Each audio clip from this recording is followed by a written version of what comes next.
Do you know your medicine? Weed Maps and SC Laboratories bring you an educational series on the science of clean and safe cannabis. Today's cannabinoid profile is on Delta-9 tetrahydrocannabinol. Hi, I'm Dr. Bonnie Goldstein, and I've been educating patients about cannabis for a number of years.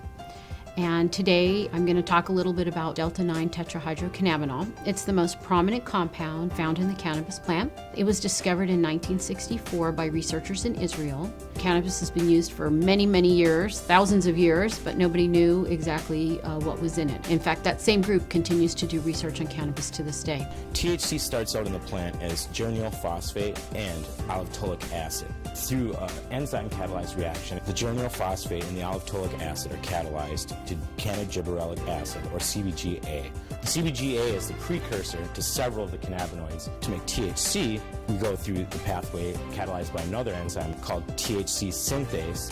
It allows the CBGA to become THCA, or tetrahydrocannabinol carboxylic acid. The THCA has very different effects than the THC. Now with heat or over time, the THCA can decarboxylate into THC.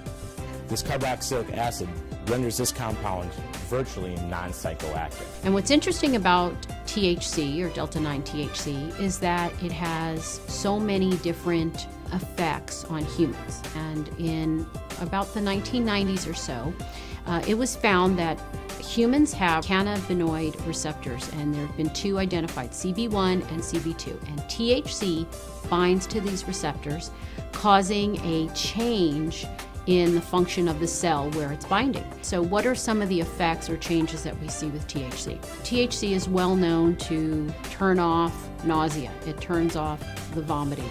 It also appears to trigger appetite. It also appears to have effects as anti-inflammatory. In fact, it's been found to be 20 times stronger than aspirin. And it's also been found to be 2 times stronger than hydrocortisone, a well-known steroid that people use. It's been found to be a strong antioxidant. There was a study out of Harvard that talked about these mice that had these large tumor loads, and by giving them THC, the tumor, and I believe they were lung cancer cells, were reduced in half. There's also was a study in humans where THC actually reduced or decreased the tumor cells for this specific type of brain cancer. THC has been found to be helpful for patients with PTSD, post-traumatic stress disorder. And there are a number of current studies going on right now looking specifically at using THC to treat PTSD. THC has also been found to help patients with Tourette's syndrome.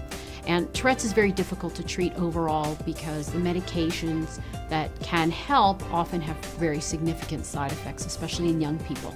And so THC was studied, and they found that the patients had overall less tics and less urges. SC Labs tests for THC using an HPLC, also known as a high-performance liquid chromatograph. There's basically 2 methods out there to test for THC in cannabis.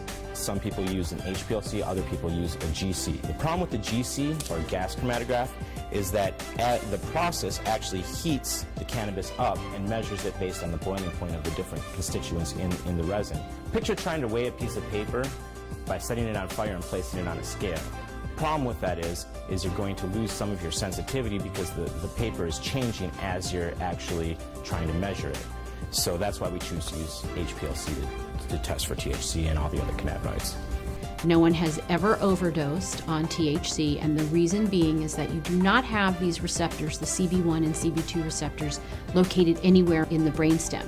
The brainstem controls breathing and heart rate. If the THC doesn't bind in that area, it cannot change or turn off, similar to things like opioids. And so we do not see that with THC. Usually a, quote, overdose of THC causes a patient to have excessive anxiety. They have a sense of what's called perceived harm. They think something bad's going to happen to them. They're really in no medical danger.